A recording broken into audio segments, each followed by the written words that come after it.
Você conhece Dragon Ball e você conhece o Yantia. O cara virou uma piada dentro e fora da história por seu exemplo primórdio de personagens inúteis de Dragon Ball que só estão ali pra apanhar e mostrar o quão os inimigos novos são fortes enquanto o Goku não chega. A pose dele morto pelo Saibaman fez certeza de que ele nunca mais fosse levado a sério de novo, e a escala de poder depois que inventaram os Super Saiyajins fez com que nenhum humano fosse importante de novo na série, ou qualquer um que não fosse um Saiyajin praticamente. Mesmo ganhando a luta contra o Duende Verde e se oferecendo de propósito pra morrer pra salvar seu amigo Kuririn de forma altruísta. Nossa, que fracassado. Por que alguém gostaria de um personagem assim, então?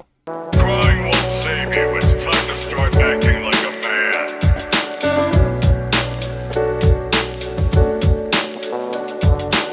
But I'm afraid. You'll laugh at your fears when you find out who you really are. Há um argumento a se fazer quando acontece alguma cagada numa história que eu gosto de entreter bastante. O problema na situação foi culpa do personagem que foi burro ou do escritor que fez uma cagada que o personagem normalmente não faria. Apesar dos dois serem entrelaçados, muitas vezes a razão de um fica mais clara do que o outro no problema. Um erro que o próprio personagem fez, não importa o quão estúpido, ainda pode ser intencional por parte do autor. Mas quando o problema é algo como o personagem não faria isso, ou está fora de personagem, ou até não precisava fazer as consequências dessas ações tão pesadas, a balança cai pro outro lado. E com o Yantia foi 100% culpa do Toriyama e do time de edição dele, já que o boneco foi o primeiro e o pior caso do efeito Worf na série. Para aqueles que não sabem, o efeito Worf se refere ao que houve em Star Trek com o personagem Worf. Em alguma aventura nova onde eles encontravam uma ameaça no episódio, os inimigos precisavam de alguma forma de mostrar que eles eram fortes na sua introdução. Então eles batiam no Worf, um personagem comparado ao Spock em termos de força, porém que não era invencível. Então quando alguém aparecia e derrotava o Worf, a reação do elenco e da audiência era: "Uau, ele derrotou o Worf! É melhor os outros tomarem cuidado, porque ele deve ser forte pra caramba." Porém, quando temos alguém como o Worf na história, é importante que eles tenham algumas cenas de vitórias em batalhas e não só fiquem perdendo pra servir de régua na medição de poder. Porque se você faz um personagem que só sabe perder, você tira toda a credibilidade de que ele é um cara forte pra começo de conversa. Então a reação passa de: "Uau, que inimigo forte, você viu o stand dele, ele acabou com o Kakyoin pra... Ah, o Kakyoin errou o Emerald Splash de novo. Tá tudo bem, ele nunca faz nada mesmo. Vai lá, Jotaro." O Yantia foi o Worf durante todas as sagas de Dragon Ball clássico e algumas do Z até ser substituídos por Worfs mais fortes. Até nos momentos mais icônicos do Lobo Bandido, que seus fãs mencionam muitas vezes, essas cenas vêm de lutas em que ele perde. Por acaso isso faz dele um personagem horrível? Não. É só a forma que Dragon Ball é acostumado a descartar personagens no lixo como se não fossem ninguém. E pessoalmente falando, não tem nada de errado com o personagem do Yantia que faça ele ser um elemento intrinsecamente ruim. Ele tem uma das técnicas mais distintas da série, o Roga Fufuken e a Soukidan. E queira ou não, é um dos personagens que sempre esteve do lado do Goku desde o começo.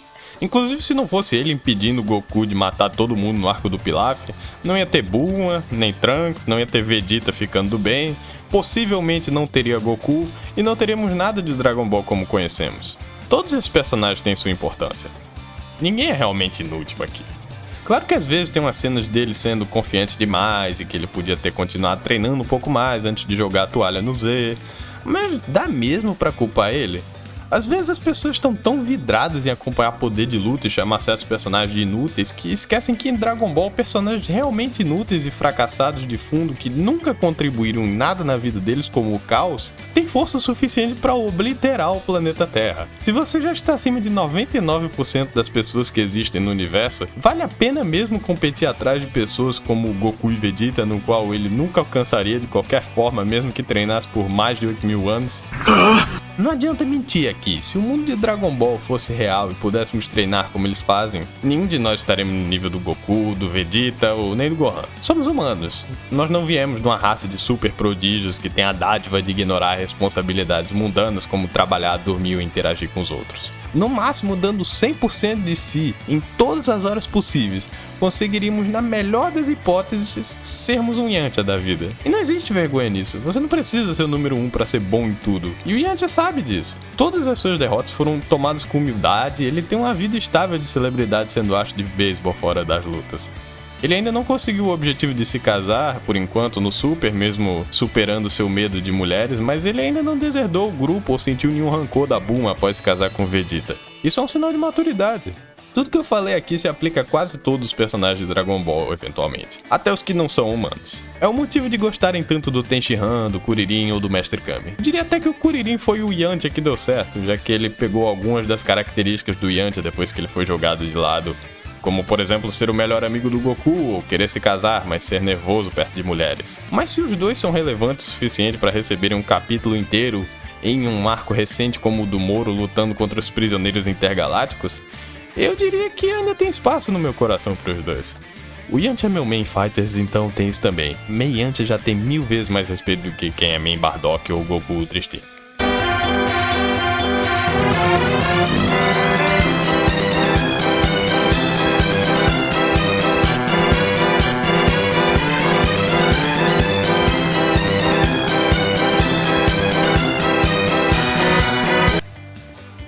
Uma curiosidade é que no mangá o Toriyama decidiu explicar que Bulma e Yantia terminaram por ele ter traído ela, enquanto no anime ele só aceita que não consegue se comparar com Vegeta e concorda que a Bulma está em boas mãos. Eu nunca entendi a intenção do Toriyama de fazer isso. Eu entendo que ele queria dar palco pro Trunks e como ele era um Super Saiyajin, Vegeta ia precisar de uma mulher, mas o Yantia nunca me pareceu o tipo que trairia alguém julgando pelo seu passado.